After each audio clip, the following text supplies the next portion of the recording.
Bienvenue dans Sensorialité, le podcast qui te permet de t'éveiller à tous tes sens, de t'offrir un moment privilégié pour revenir dans l'instant présent, ressentir et écouter les messages de ton âme. Je suis Rebecca Luce, mentor, exploratrice des mondes invisibles. Chaque semaine, je t'invite à un temps rituel, guidance, introspection, inspiration et connexion seront les mots magiques pour mieux te connaître et redonner les pleins pouvoirs à ton énergie féminine, celle qui sait, ressent et perçoit. Installe-toi confortablement, allume ta bougie et prépare-toi à voyager au cœur de toi. Bonne écoute.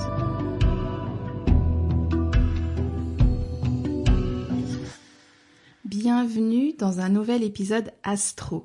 Suite à mon épisode Astro 2026, je vous avais proposé de me partager en MP, par mail ou en commentaire si vous aviez envie que j'en propose d'autres, dont un sur les maisons, parce qu'il me semble que, comme je vous parle souvent, et je vais souvent en parler dans les transits de cette année, de regarder dans quelle maison ça se trouve pour toi, ça me paraissait pertinent de pouvoir le proposer, et comme j'ai eu plein de chouettes retours et de chouettes demandes, je me suis dit, allons-y.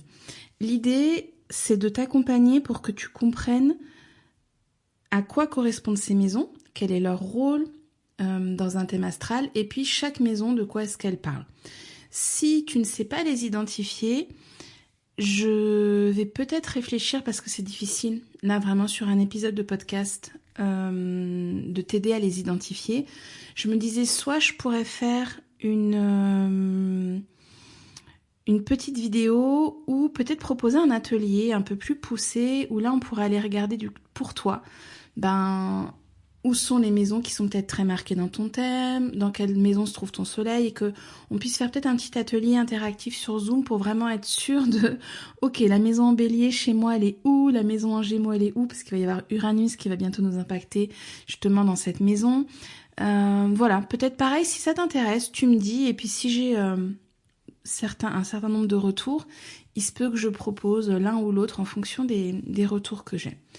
Déjà, une maison, c'est quoi ? Une maison, dans un thème astrologique, c'est une des roues, parce que dans le thème astrologique, on va regarder, j'ai envie de parler de 3 roues, et puis un quatrième plan, on va parler de 4 plans. Une première roue qui va être celle des maisons, une deuxième qui va être celle des planètes, mais aussi des astéroïdes et de certains placements comme les nœuds nord, les nœuds sud.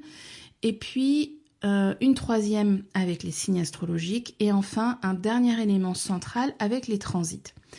Ces éléments, on les croise en astrologie, on les superpose pour pouvoir décrypter un thème et pouvoir te transmettre des informations clés sur une grille de lecture qui est la tienne et qui t'aide à t'accompagner au quotidien. Je le reprécise, même si je l'ai quand même dit très souvent, je n'ai pas comme croyance une croyance qui dirait que ton thème te définit et t'emprisonne. Moi, j'ai plutôt cette idée que le thème te permet de te guider dans ton quotidien, de te montrer où sont tes défis, tes challenges, tes forces, tes espaces dans lesquels vraiment tu as des facilités, ceux aussi où tu as peut-être des choses un petit peu plus fragiles et que tu peux aller chercher dans d'autres énergies, et puis aussi savoir où tu vas sur un plan en termes de chemin d'évolution. Et ce que j'aime beaucoup regarder moi dans vos thèmes, vous le savez, c'est tout ce qui va être en lien avec les mémoires karmiques, les mémoires transgénérationnelles, mais aussi les mémoires de ton enfant intérieur et tout ce qui va pouvoir être aidant pour toi pour mettre de la lumière sur ce qui peut être bloquant, difficile, afin que tu ne restes pas emprisonné là-dedans, à stagner et à te dire c'est une fatalité, je suis coincée avec ça. Les maisons, c'est vraiment l'espace dans lequel vont se jouer des éléments, des expériences. Les signes vont nous parler du comment, comment se passe cette expérience. Les planètes nous racontent ce qui se passe, et les maisons, c'est vraiment là pour nous indiquer où ça se manifeste, dans quel espace de ta vie est en train de se manifester tel ou tel challenge, telle ou telle expérience. Aujourd'hui, je ne vais parler que des maisons parce que sinon ce serait très fouillis et je trouve qu'en astrologie il faut rester pragmatique et scinder les informations, sinon quand il y en a trop, on se perd. Une maison, c'est un territoire de vie. C'est là où l'âme va expérimenter, va répéter, va transformer. Certaines maisons vont être très actives parce que peut-être il y aura beaucoup de planètes, beaucoup de mémoire, par exemple des astéroïdes, Chiron, Lilith. Il y a en tout cas du monde qui s'active dans cette maison et puis d'autres maisons qui sont présentes puisqu'elles vont être marquées, mais dans lesquelles il y a un peu moins, je dirais que le scénariste a mis un peu moins de personnages dans cette maison-là. Chaque maison, elle a un thème de vie que je vais détailler juste après en te donnant pour chacune des maisons de quoi il s'agit et elles te permettent aussi de voir assez rapidement dans quel domaine de vie il y a vraiment des sujets pour toi et où est-ce qu'il n'y en a pas. Quand on a beaucoup de planètes dans une maison, c'est clairement un sujet pour nous. Là où se trouve par exemple ton soleil, on est clairement dans un domaine de vie qui est un sujet. Là où va se trouver ta lune, voilà, imaginons quelqu'un qui a beaucoup de planètes, ce qu'on appelle un amas de planètes ou un stellium en maison 2. C'est sûr que je ne peux pas, lorsque je vais voir cette personne en séance, ne pas lui parler de cette maison 2 et des histoires qui pourraient se raconter dans ce thème et de ce qu'elle est invitée à transformer, à vivre, à explorer, parfois aussi à partager en fonction de ce qui se passe dans cette maison, parce que il y a la maison, le domaine et les planètes qui sont dedans, mais ensuite il est évident qu'on ne peut pas le faire sans regarder les transits. Les transits, ce sont ces traits de couleurs qu'on trouve à l'intérieur du thème qui sont une forme de dialogue. Alors il y a des dialogues qui sont très bienveillants, très harmonieux, je dirais. Il y a des dialogues des planètes qui s'entendent très bien ensemble. Et puis il y a des dialogues qui sont plus tendus, plus compliqués, plus houleux. Et là, c'est aussi intéressant de regarder quelles planètes et quelles planètes ont du mal à communiquer ensemble ou lesquelles sont très copines et peuvent passer des après-midi entières à prendre le thé chez toi. Tout ça, ça raconte des choses dans ton thème. Donc l'idée là, ce n'est pas que je t'explique comment regarder les maisons parce que vraiment je trouve qu'en audio c'est extrêmement difficile, mais je pars du principe que tu sais dans quel signe se trouve ta maison 1, dans quel signe se trouve ta maison 2, dans quel signe se trouve ta maison 3, etc., etc.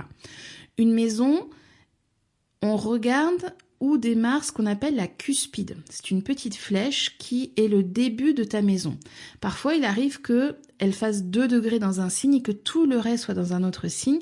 Ce qui compte, c'est là où elle démarre. Imaginons qu'elle est 2 degrés dans le signe du lion, eh bien ta maison 1 est en lion. Même si elle a 28 degrés dans le signe de la Vierge, c'est une maison 1 en lion. Donc c'est vraiment ça que tu dois regarder, c'est où est la petite flèche, le point de départ. Après ça dépend des logiciels. Là je parle d'AstroThème par exemple, c'est une petite flèche. Sur astro.com ça va être un petit trait qui sépare les maisons. L'idée c'est de regarder dans quel signe commence ta maison et c'est ça qui va nous intéresser maintenant. Si tu prends ton thème sur AstroThème, sous ton thème, tu vas aussi avoir l'indication maison 1 et à côté on te met en quel signe.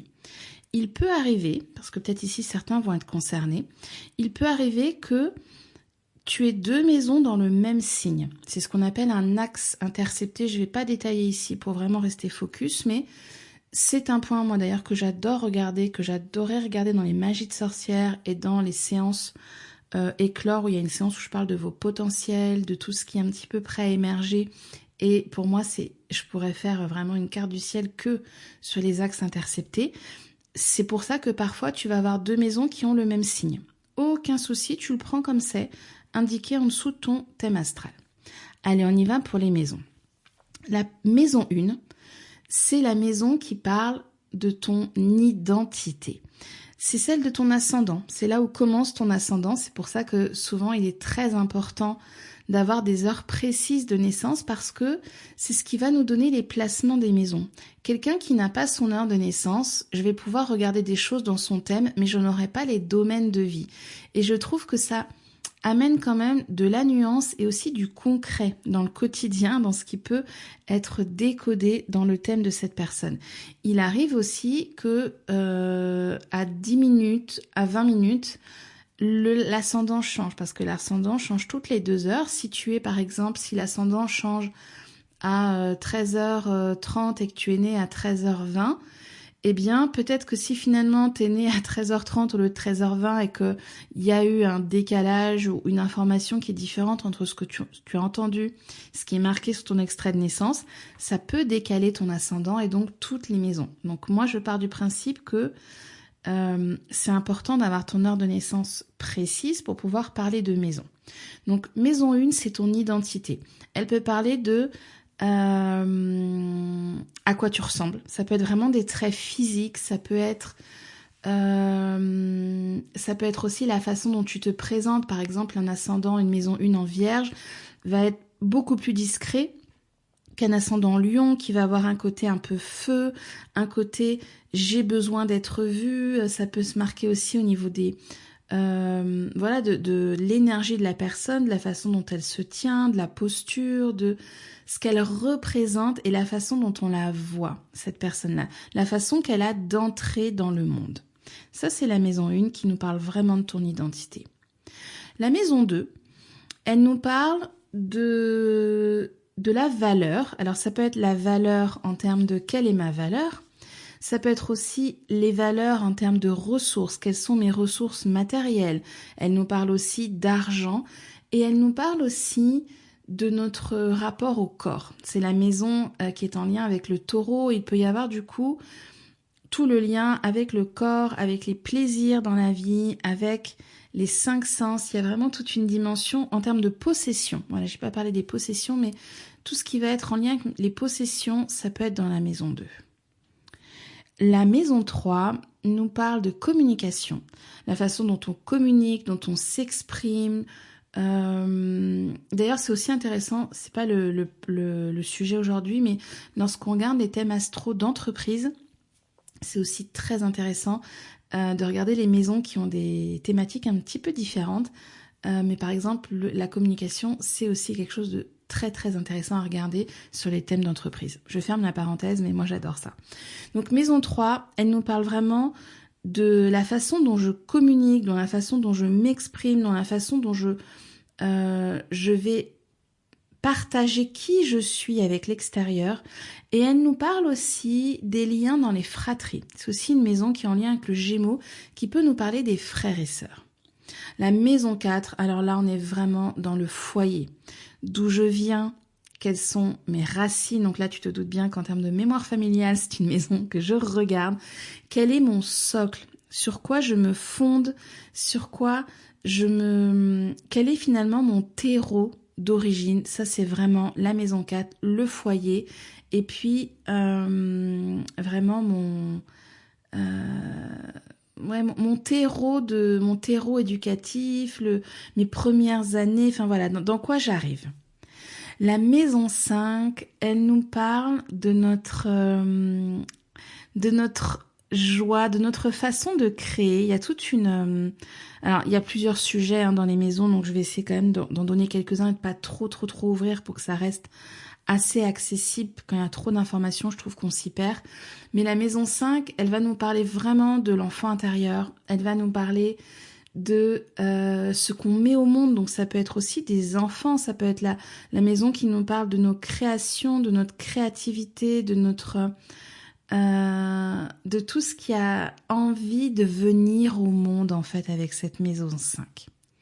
La maison 6, c'est une maison qui nous parle, c'est celle qui est en lien avec la Vierge, c'est une maison qui nous parle de notre quotidien. On peut regarder dans cette maison le travail que l'on fait au quotidien, donc ça peut être notre job, mais aussi la façon dont notre quotidien se tisse. Elle nous parle aussi beaucoup de la santé, donc c'est une maison aussi, on peut vraiment venir regarder les rythmes, la façon dont on organise notre quotidien. La maison 7, qui est en lien avec le signe de la balance, nous parle de nos relations. La façon dont les couples, alors ça peut être des couples sentimentaux, des couples professionnels, on est vraiment dans le duo, des couples amicaux, la façon dont j'entre en relation avec l'autre. La maison 8, c'est une maison qui souvent picote un petit peu, parce que c'est une maison qui va nous parler de ce qui est assez inconscient. Elle va nous parler de tabous, elle va nous parler de sexualité, elle va nous parler de manipulation, de pouvoir, elle va nous parler de tout ce qui est enfoui et auquel je n'ai pas forcément accès. Il y a toute une dimension aussi très alchimique dans la maison 8, donc c'est sûr que si j'ai beaucoup de choses dans cette maison 8, il est possible que il y a un moment donné où ça ressorte, où ça ait besoin de sortir. C'est une maison aussi que je regarde beaucoup dans les mémoires familiales. Pareil, je vais pas dérouler ici pour pas te perdre dans cet épisode, mais c'est une maison qui est aussi très en lien avec les mémoires familiales et justement toutes les mémoires inconscientes qui peuvent se loger ici.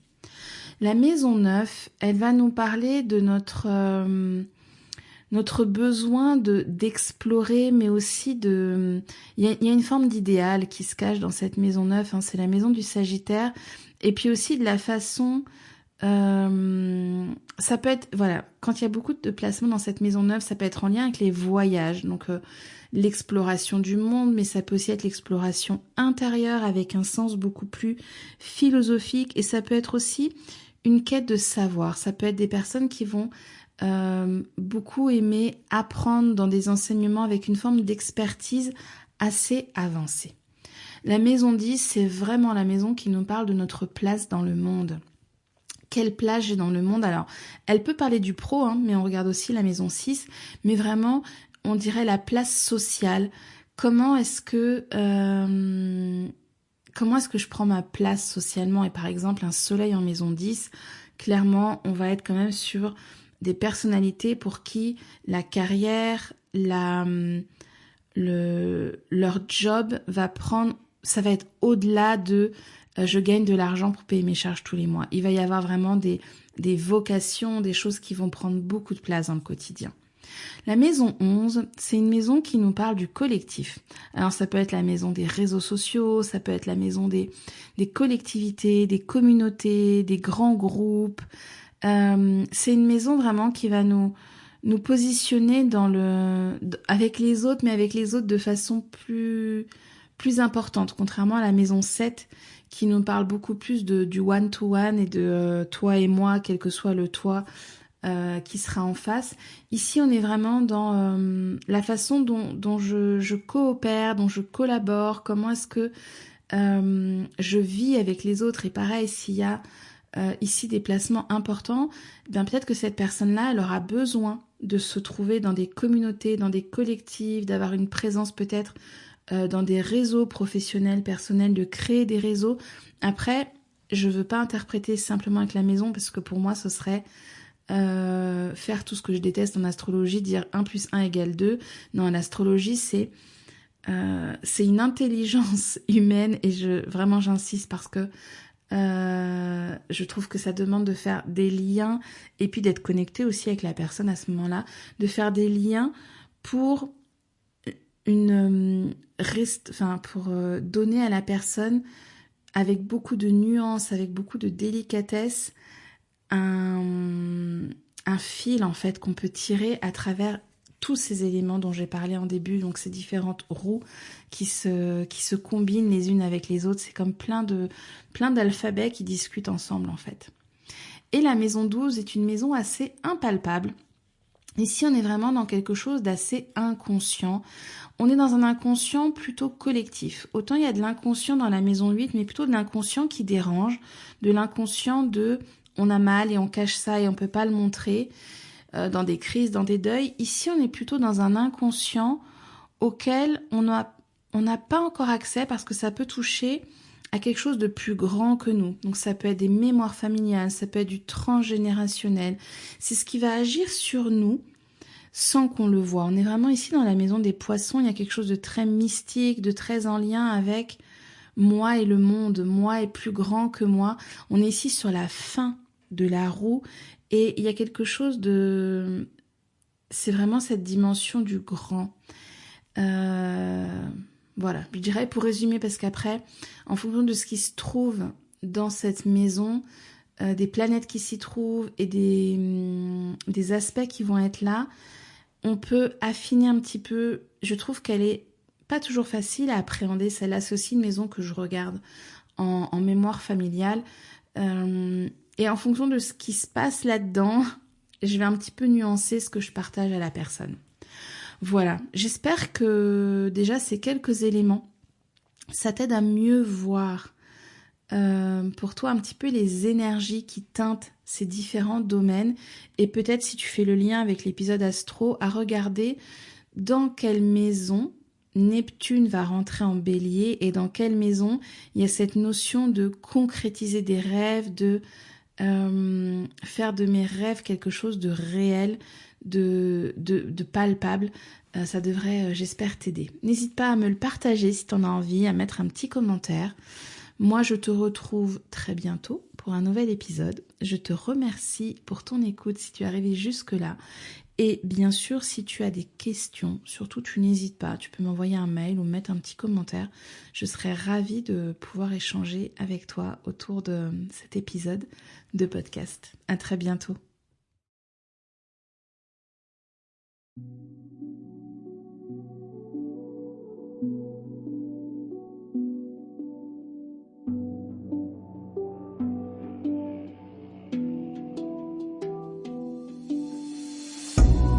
Maintenant que tu es pleinement connecté à ton énergie féminine, offre-toi un temps à l'ombre du podcast pour ancrer et déposer les messages, les ressentis, les perceptions qui ont pu te traverser.